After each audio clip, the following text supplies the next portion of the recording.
Brown v. Board of Education made segregation illegal in 1954, segregation being the enforced separation of people based on race, color, religion, or national origin. While state governments were slow to integrate, people called for federal enforcement.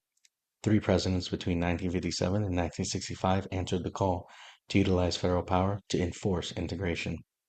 In 1957, President Dwight D. Eisenhower was the first to use federal power to enforce integration. 9 African American students, nicknamed the Little Rock Nine, were being prevented from attending Little Rock Central High School in Arkansas by State Governor Orville Faubus. While members of the community were already against integration, the governor was using the Arkansas National Guard to prevent integration as well. President Eisenhower utilized federal enforcement by federalizing the Arkansas National Guard, meaning he took control of them from the governor.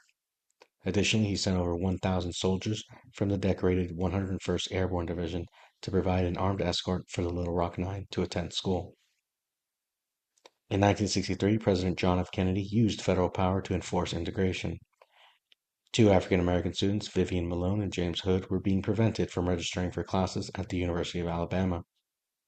Governor George Wallace stood at the schoolhouse door, refusing to step aside as he wanted segregation to last forever. President Kennedy utilized federal enforcement by federalizing the Alabama State Guard and had Guard General Henry Graham command Wallace to step aside.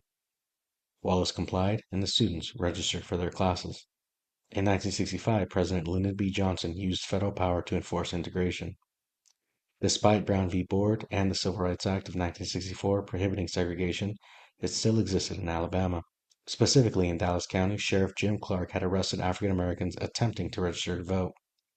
Civil rights groups such as the Southern Christian Leadership Conference, led by Dr. Martin Luther King Jr., planned to march about 54 miles from Selma to the state capital of Montgomery. This was to oppose segregation and advocate for their right to vote. During the first attempt of marching, deputies under Dallas County Sheriff Jim Clark violently attacked the nonviolent protesters.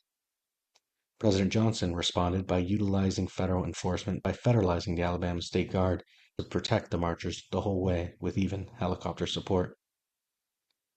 The results of these president's actions showed federal support for integration and a willingness to intervene when states continued to enforce segregation, despite it being illegal.